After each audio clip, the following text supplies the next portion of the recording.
అధికార పార్టీ మంత్రి ముగ్గురు ఎమ్మెల్యేలు ప్రతిష్టాత్మకంగా తీసుకున్న ఆ ఎన్నికలకు బ్రేక్ పడడానికి కారణం ఏంటి? గుర్తింపు సంఘం ఎన్నికలు జరపాలని హైకోర్టు చెప్పినా కార్మిక శాఖ ఎందుకు నిర్వహించడం లేదు? మంత్రి నిలబెట్టిన అభ్యర్థి ఓటమి పాలవుతున్నాడని ఎన్నికలు నిర్వహించకుండా అడ్డుకున్నారని ఎమ్మెల్యే వర్గం నేతలు చేసిన ఆరోపణలు నిజమేనా? ఓ చిన్న సిమెంట్ పరిశ్రమ ఎన్నికలను ఎందుకంత సీరియస్ గా తీసుకున్నారు? అసలు ఆ జిల్లా హస్తం పార్టీలో ఏం జరుగుతోంది?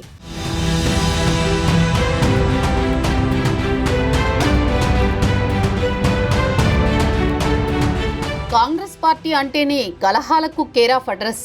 ఇళ్లలో చిన్న చిన్న గొడవలు ఎలాగో పార్టీ నేతల మధ్య విభేదాలు కూడా సర్వసాధారణమని అధిష్టాన పెద్దలే చెబుతూ ఉంటారు.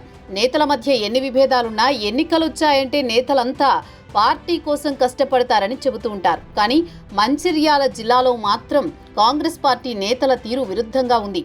కేవలం ఓ చిన్న సిమెంట్ పరిశ్రమకు జరుగుతున్న ఎన్నికలు సరికొత్త రాజకీయాలకు తెరలేపుతున్నాయి.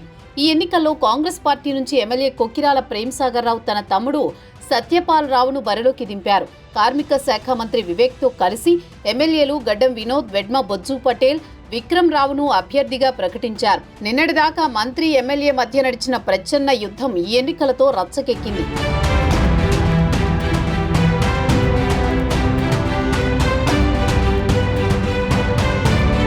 మంత్రి ఎమ్మెల్యే నిలుచోపెట్టిన అభ్యర్థులు ఎవరికి వారు తమ ప్రచారాలను నిర్వహించుకున్నారు. ఏం జరిగిందో తెలియదు కానీ 257 మంది కార్మికుల ఓట్లలో 9 ఓట్లు తొలగించడంతో ఎన్నికలపై సందిగ్ధత మొదలైంది. ఈ నెల 19నే ఎన్నికలు నిర్వహించాలని హైకోర్టు తీర్పునిచ్చింది. ఎన్నికలు జరగవేమోనని అనుమానంతో మరోసారి హైకోర్టును ఆశ్రయించారు సత్యపాల్ రావు. హైకోర్టు కూడా ఎలాంటి ఆలస్యం చేయకుండా గతంలో ఇచ్చిన తేదీ ప్రకారమే ఎన్నికలు నిర్వహించాలని ఆర్డర్ పాస్ చేసింది. కానీ కార్మిక శాఖ మాత్రం ఆర్డర్ కాపీ రాలేదంటూ ఎన్నికలు నిర్వహించకపోవడంతో కార్మికులు ఆగ్రహం వ్యక్తం చేస్తున్నారు.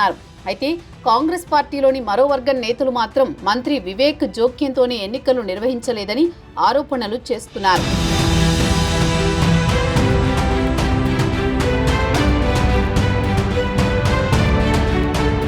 మంత్రి ఇద్దరు ఎమ్మెల్యేలతో కలిసి ఖరారు చేసిన అభ్యర్థి ఓడిపోతారని భయంతో ఎన్నికలు జరగకుండా చేశారని ప్రేమ్సాగర్ వర్గం ఆరోపిస్తోంది. మంత్రి పదవి దక్కించుకునే విషయంలో వివేక్ సక్సెస్ అయినా ఈ ఎన్నికల్లో ఆయన పరాజయం పాలైతే ప్రేమ్సాగర్దే పై చేయి అవుతుందని, కావాలని ఎన్నికలు జరగకుండా అధికారులు సైలెంట్ అయ్యారని ఆరోపణలు చేస్తున్నారు. మంచిర్యాల జిల్లాలో మంత్రి ఎమ్మెల్యేల మధ్య ముదురుతున్న ఈ వివాదానికి అధిష్టానం చెక్ పెట్టకపోతే రానున్న రోజుల్లో స్థానిక సంస్థల ఎన్నికల్లో పార్టీ నష్టపోయేలా ఉందని క్యాడర్ కలవరపడుతోంది. ఓ సిమెంటు పరిశ్రమ ఎన్నికల్లోనే పార్టీ నేతలు ప్రత్యర్థులా తలపడితే రానున్న స్థానిక సంగ్రామంలో వారి చేతులు కలుస్తాయా అనేది సందేహంగా ఉంది.